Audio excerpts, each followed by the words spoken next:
How's it going, y'all? And welcome back to Tech Talks. We are still here at the Multimedia Expo today. I am joined by Courtney Cole. Courtney Cole. It's a pleasure to have you. Yes, I'm glad to be here. This is an amazing event.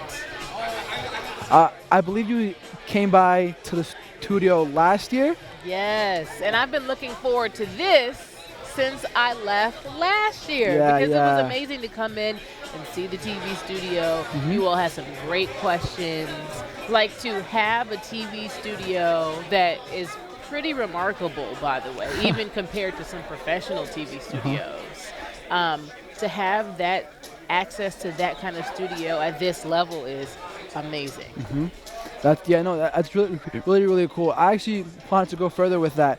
How do you think the media or the ability to get into the industry has changed over the last few years? Because obviously, like I would say it was a lot harder to tap into like 10 years ago than it would be now, just because there's so many more resources available. How do you think that's changed?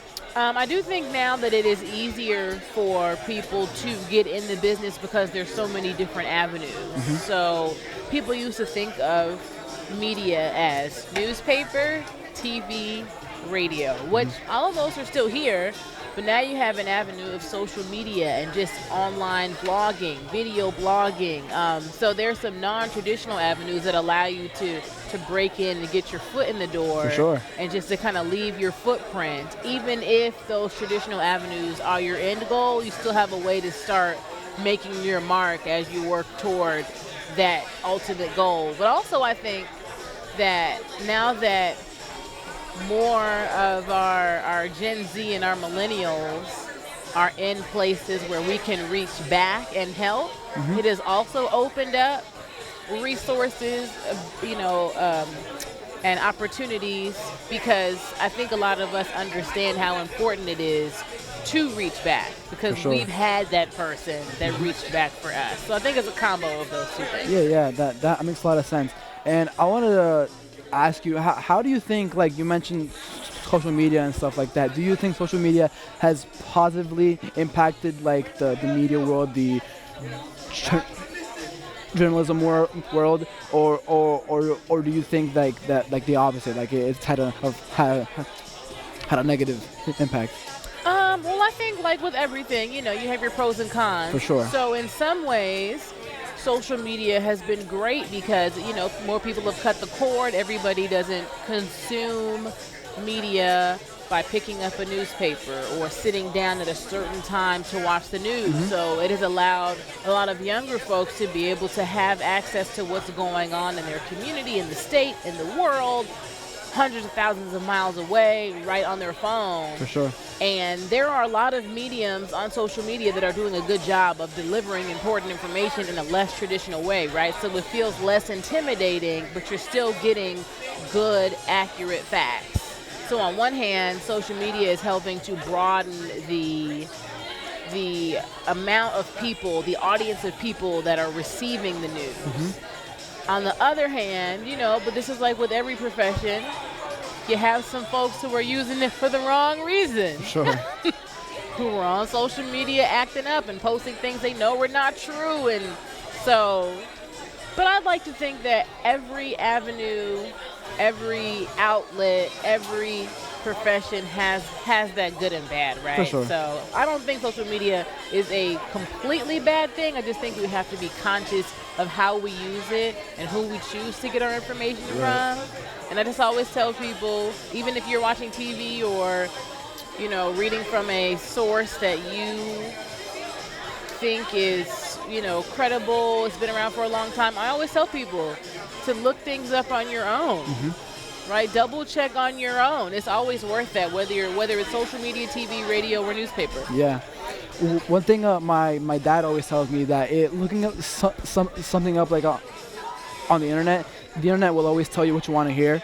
So I think like going back onto that, it's good to have like a reliable source that you can always go back to, as opposed to having a question and then looking it up on the internet, because like when you look it up, you don't necessarily know where it's coming from. It's just the first few that pop up, the first few links.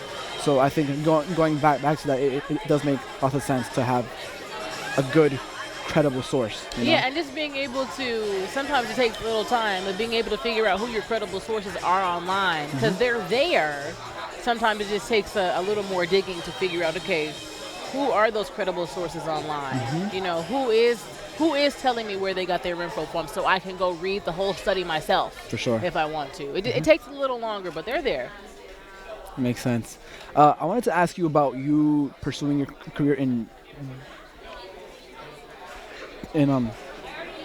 what you do, journalism, because I'm majoring in that when I go to college, and it, like, when you first tap into it, it seems like you said, you only have like radio, newspaper, and like those few options. What other career paths do you think someone who is majoring in that aspect also has the opportunity to go into?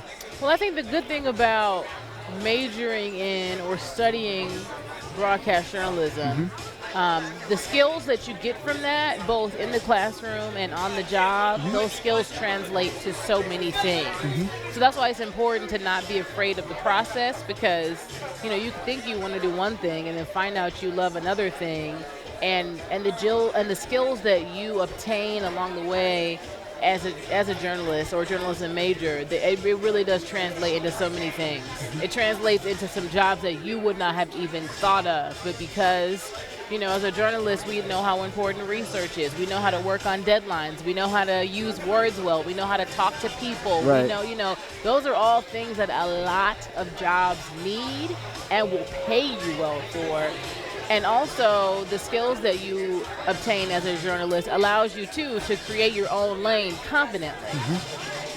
It makes a lot of sense. One last question here before we end off. I wanted to get your opinion on the event today. What's something that you hope people leave here with a knowledge of? What's like something that you want people to stick with as they leave today? I think the biggest thing, like if they don't leave with anything else, the biggest thing is just to know that if you want to do it, you can do it. Okay. The path isn't always straight. You know, what you see on social media, we don't post our trials and tribulations on social. Right. We don't post the struggles on social.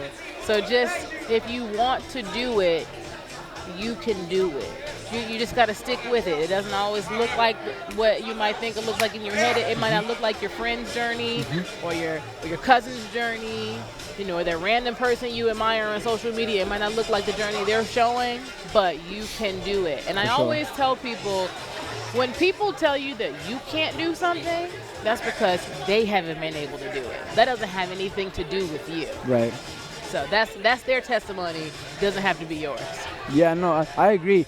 And going back to that, I was talking to a guest previously about that, how it's hard to see someone who's doing what you want to do, and they've already grown and developed themselves more to the point where they're doing a lot better than you are. Like, for example, like I want to do music when I grow up, and it's hard to see like someone my age who like, again, have worked hard and have gotten a lot more,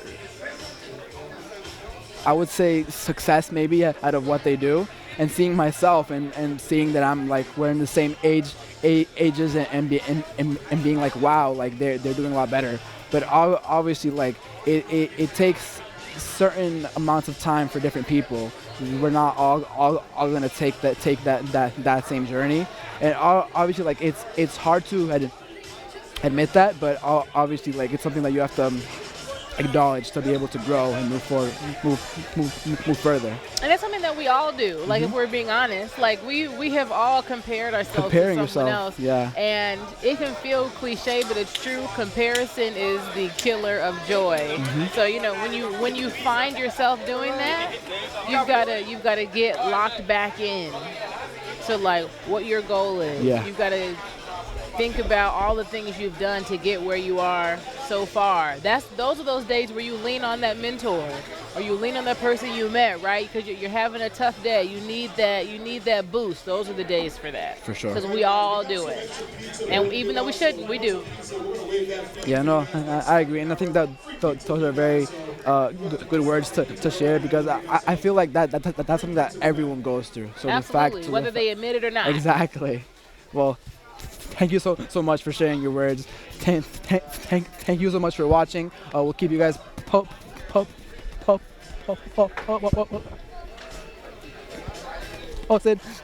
the rest of our videos. Peace.